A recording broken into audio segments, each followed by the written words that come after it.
तपाईको आध्यात्मिक जीवनको साथी रुद्राक्ष टिभी।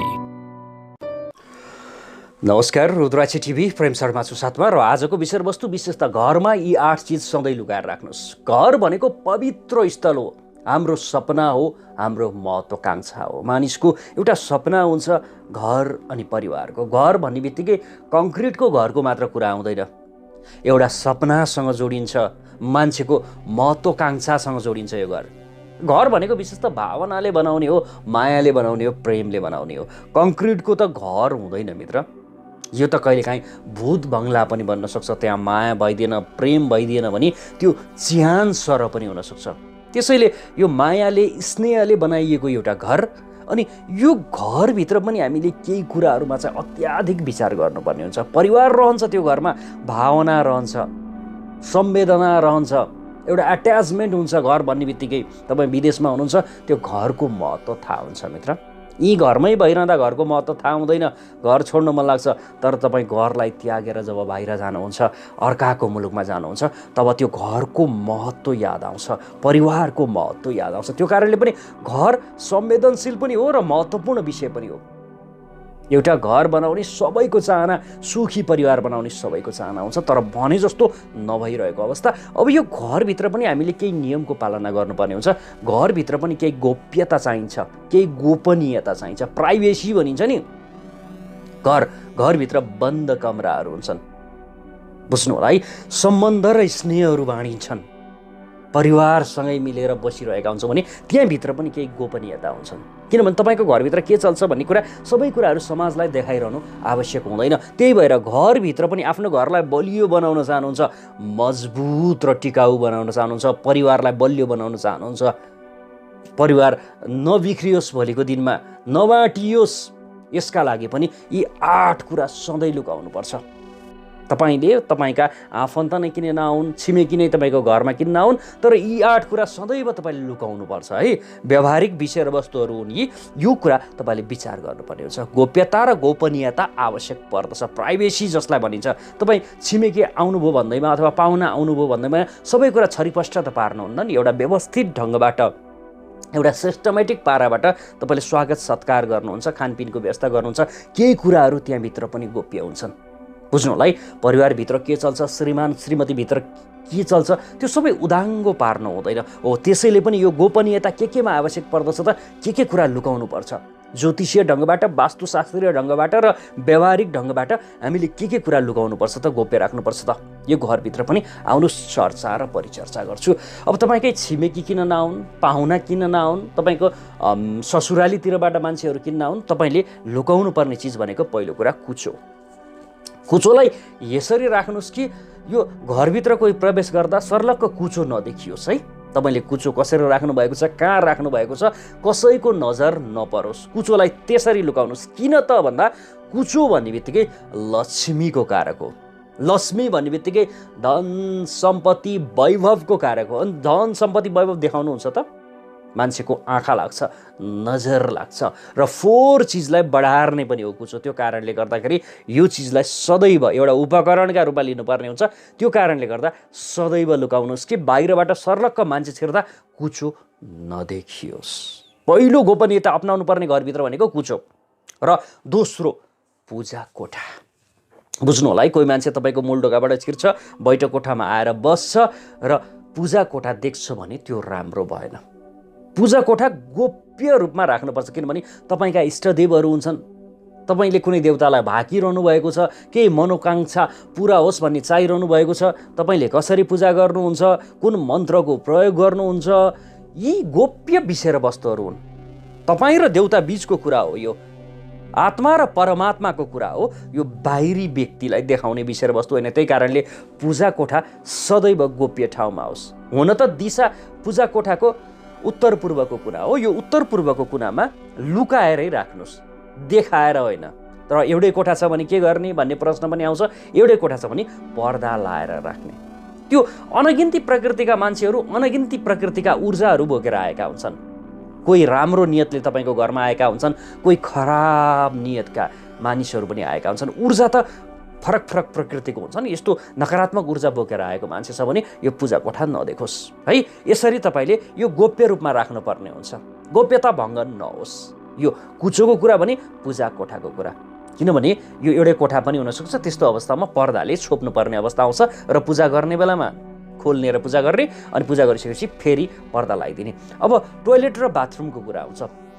बाथरुम त उत्तरतिर हुनु पनि राम्रो हुन्छ, पूर्वतिर हुनु पनि राम्रो हुन्छ। यो बाथरुमको कुरा भनेको स्नान गृहको कुरा, तर हाम्रो त स्नान गृह र यो शौचालय एकै ठाउँमा हुन्छ। अब एकै ठाउँमा भइसकेपछि चाहिँ विशेष गरेर पश्चिम दक्षिणको कुनातिर पारेर, अलिकति सटाएर पश्चिम दक्षिणको कुनातिर पारेर शौचालय बनाउनु अत्याधिक उत्तम छ। शौचालय पनि यो मूल ढोकाबाट छिर्ने बित्तिकै नदेखियोस्, यो कुरा चाहिँ विचार गर्नुहोस् है। शौचालय पनि जो कोही व्यक्तिले लिभिङ रुममा आउने बित्तिकै अथवा बैठक कोठामा बस्ने बित्तिकै शौचालय नदेखोस्।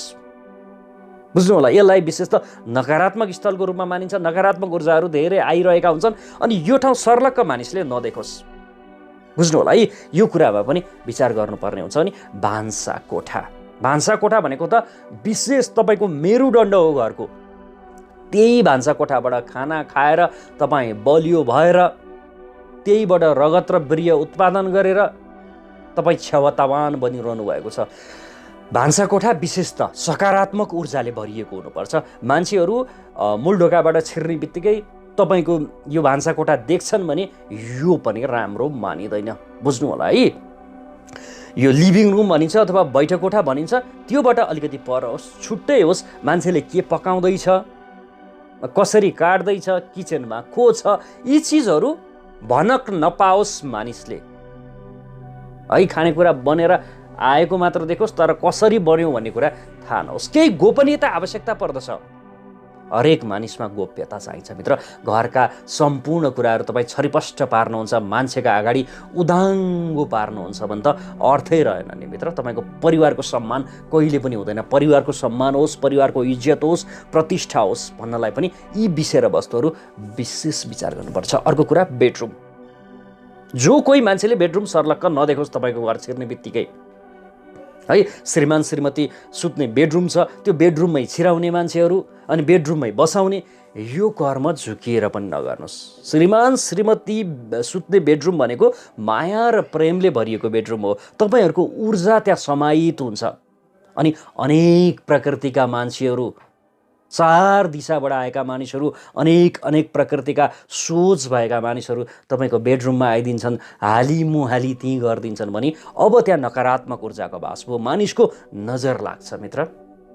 यो शिव पार्वती जस्तो, गौरी शङ्कर जस्तो मिलेको जोडी पनि अब बिस्तारै सम्बन्ध बिग्रन थाल्छ, किनभने ऊर्जाले काम गर्ने हो मित्र।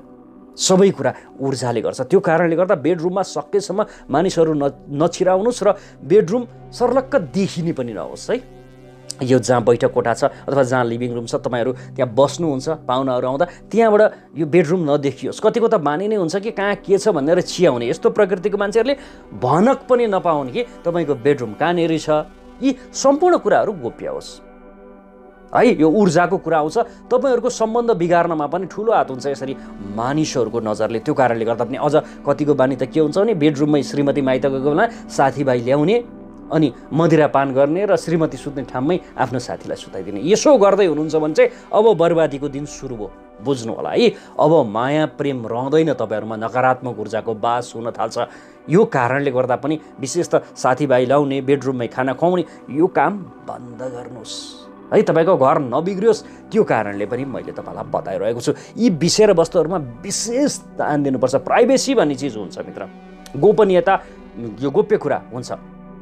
पैसा राख्ने तिजोरी, यसै गरी पैसा राख्ने तिजोरी पनि सर्लक्क तपाईँ पैसा कसरी राख्नुहुन्छ, कहाँ राख्नुहुन्छ, कसरी राख्नुहुन्छ, पैसा राख्ने ठाउँमा तपाईँले विशेष तान्त्रिक विधि अथवा वैदिक विधि के प्रयोग गर्नुभएको छ, त्यो सम्पूर्ण कुराहरू थाहा नहोस्। तपाईँसँग कति पैसा छ, तपाईँ कसरी राख्नुहुन्छ पैसा, पैसा निकालेर कुन ब्याङ्कमा राख्नुहुन्छ, यी कुराहरू मान्छेलाई चाल नदिनुहोस् भनेको। मान्छेहरू तपाईँको मूल ढोकाबाट छिर्ने बित्तिकै तपाईँको दराज देख्ने, पैसा त्यहीँबाट झिक्ने, अनि मान्छेहरूलाई खाजा किनेर ल्याउने अथवा खाजा बनाउनको लागि पैसा त्यहाँबाट झिक्ने, त्यो कर्म नगर्नुहोस्।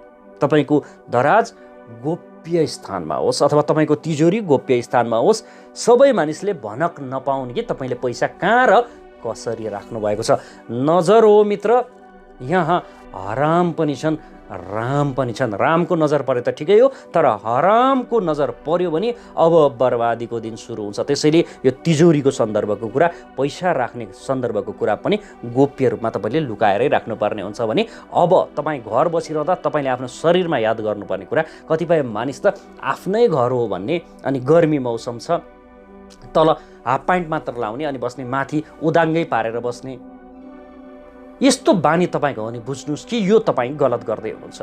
तपाईँको शरीर त यस्तो चिज हो कि जुन गुप्य हो। मानिसहरूलाई लागोस् कि तपाईँको शरीर कस्तो नहोला, देख्न पाए हुन्थ्यो, हेर्न पाए हुन्थ्यो भन्ने कौतूहल बनाउनु पर्ने हुन्छ मित्र शरीरलाई। त तपाईँ उदाङ्गै पारेर घरमा बसिदिनु भएको छ, जो कोही आउँछ तपाईँको शरीरै देख्छ, उदाङ्गो छ, पेट देखाइरहनु भएको छ, छाती देखाइरहनु भएको छ, अनि तपाईँको भ्यालु हुँदैन मित्र। अब तपाईँ यो विशेष त सस्तो बन्न थाल्नुहुन्छ। टमक्क जिउ छोपेर बस्नुपर्छ घर बस्दाखेरि पनि, जिउ छोपियोस्, शरीरका अङ्गहरू सकेसम्म नदेखियोस्। त्यो भयो भने मान्छेहरूमा कौतूहलता हुन्छ, कस्तो नहोला, के नहोला। शरीर खोल्ने भयो भने त के हुन्छ र मान्छेको? सबै यो त इन्जिन न हो, केही नै हुँदैन हो। लुकाएरै राख्ने हो शरीर भन्ने चिज, र मान्छेमा कौतूहलता बनाइरहने हो। तब त तपाईँको भ्यालु हुन्छ त्यहाँ, तपाईँको जय जयकार हुन्छ त्यहाँ, अनि तपाईँको महत्त्व सदैव भइरहन्छ है। यी कुराहरू विचार गर्नु होला। यी 8 कुराहरू घरमा सधैँ लुकाउनुपर्छ। यो व्यावहारिक विषय पनि थियो, वास्तुशास्त्रीय विषय पनि थियो, र ज्योतिषीय विषय र वस्तु पनि थियो। आज मैले यो महत्त्वपूर्ण ज्ञान तपाईँ माझ राखेको छु। हेरेर साथ दिनुभएको छ, आभारी छु मित्र। फर एपोइन्टमेन्ट लेखिएको छ, भन्नुको अर्थ चिना टिप्पण घरको वास्तु देखाउनका लागि यो नम्बर हो, तर यो नाम दर्ता गराउने नम्बर हो। फोनैबाट हेरिने विषय वस्तु त रहँदैन, तर नाम दर्ता गराउने, अफिसको लोकेसन दिने नम्बर हो मित्र। विश्वभरबाट छरिएर साथ दिनुभयो, हेरेर साथ दिनुभयो, आभारी छु मित्र। प्रेम शर्मा बिदा हुन्छु, नमस्कार।